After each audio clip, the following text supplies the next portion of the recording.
Let's take an early look at Georgia going to Austin, Texas to play the Longhorns.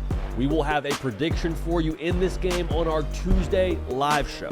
So to get the prediction, make sure you're dialed in. Make sure you are subscribed right here to the On3 YouTube channel. But let me know in the comment section who you're picking in this game, because Texas right now, they're a 3.5-point favorite, which makes sense. They have been the best team in college football to this point in the year. But, what's it going to take in this game to ultimately win for either side? We'll break down some of the keys right now. I think for Georgia, man, this is pretty obvious. You got to start fast.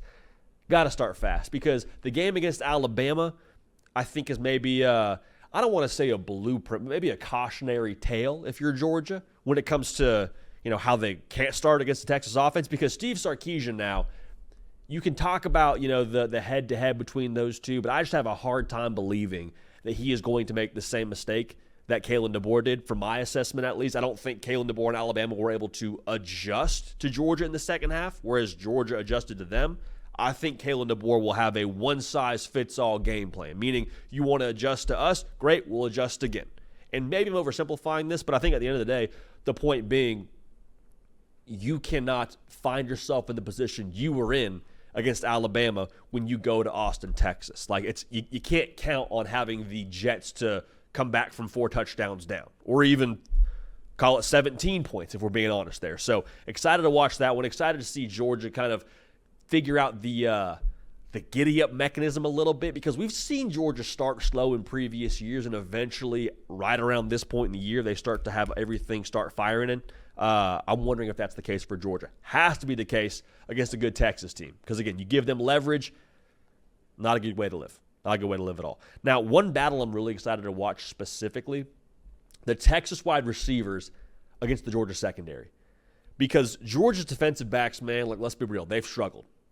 They had 2 separate games against Mississippi State and Alabama. They allowed over 300 yards. Now, Mississippi State, to be fair, air raid operation, so those numbers are a little bit inflated. But, if you're Georgia, man, this has got to be the draw the line in the sand kind of game for the secondary. Because Texas is going to come out swinging. They got a quarterback who you could argue is the best in college football. You think yours is the best in college football too if you're Georgia. Well, how do you help him out? Give him more opportunities to have the football. How? By getting off the field on third down, by getting pass breakups, by not getting gashed in the pass game.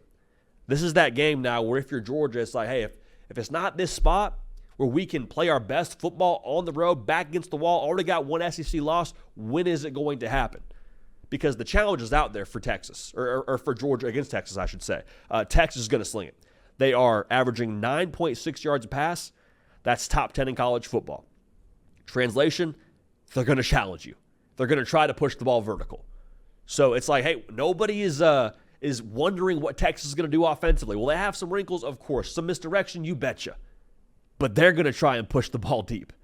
Can Georgia meet that challenge head on? If they can, we're going to have a good ball game. If they can't, things could look how they looked in that first half against Alabama, all right? Also worth noting now, Texas, talk about what they do in that receiver room. Oklahoma's a really good secondary. I think Georgia is on par from a talent perspective, all right? So it's gonna be a good test, because, Isaiah Ball went out of that game early in Red River, but Quinn Ewers threw for less than 200 yards against Oklahoma. Got to meet the challenge. Got to meet the challenge if you're Texas there as well. Now, Carson Beck is really someone I'm curious to see how he plays in this spot, because we've said it really since the Alabama game when we really made this assessment. They're going to go as Carson Beck goes. Right now, Georgia is a 56% of the time throw the football team. What does that mean? Carson Beck, here's the ball, go win for us. And it's not quite as simple as that, because you still got to play good defense. We already talked about that with the secondary. You would like to have some presence running the football. It's not 100% on Carson Beck, but he is the catalyst. He is the guy that will allow Georgia to win this football game. This is, I would say, up there with Alabama as the biggest spot of his career.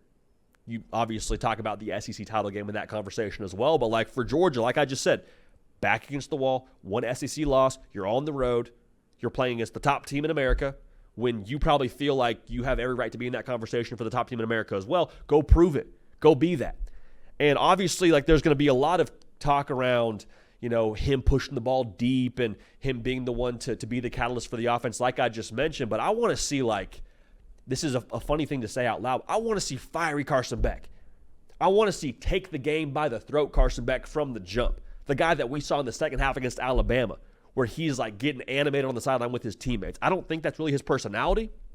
He's more laid back. He's more of the calm guy, and I think that's good and has his time in place. But in a spot like this, I want to see my quarterback be vocal, be in everyone's face, and be the guy that says, hey, follow me, get on my back. We're going this way. We're about to go win this football game.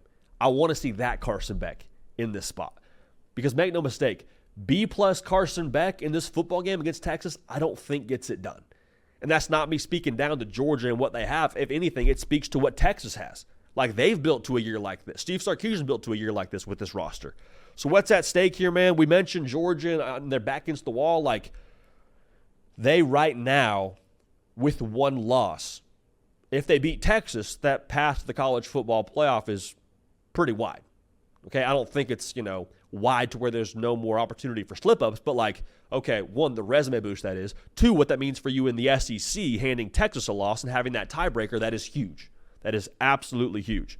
Still play Tennessee, still go to Ole Miss, but overall, if you're Georgia, if you can clear Texas at home on a number of levels, you feel astronomically better about your postseason aspirations in the SEC and the college football playoff. And if you're Texas, man, this is the last dragon you got to slay on the schedule. Not the last obstacle in the schedule, but you talk about the big dogs, okay, here we go. College game day, intense atmosphere, one of those games that makes the hair on the back of your neck stand up a little bit when the ball kicks off. This is one of those games now where if it doesn't happen every game, it definitely happens in this game for you, okay? You have to go to Vandy, which, to be fair now, Diego Pavia and company, if you don't think they're going to be somewhat of a test, go ask Bama about that. At Arkansas, you got Kentucky. Obviously, you have to go to A&M. But if you can beat Georgia, the cushion you give yourself in the SEC and the college football playoff, it's a lazy boy kind of operation for you. So I can't wait for this one. Again, Texas, a 3.5-point favorite right now. Who are we picking? This is me just speaking transparently to you right now. I don't know. It is Sunday morning. It is, call it, 9:16 a.m. Central. I do not know. So we're going to do some more work on this game and try and get a better gauge for both these teams going into this matchup and how they, ultimately will stack up against one another. But let me know in the comment section. Better yet, let me know on the social platforms, Instagram and Twitter, at JD Piquel, who you're picking to win this football game and why. Appreciate y'all. Love y'all. Going to keep this party rolling, and we will see y'all next time.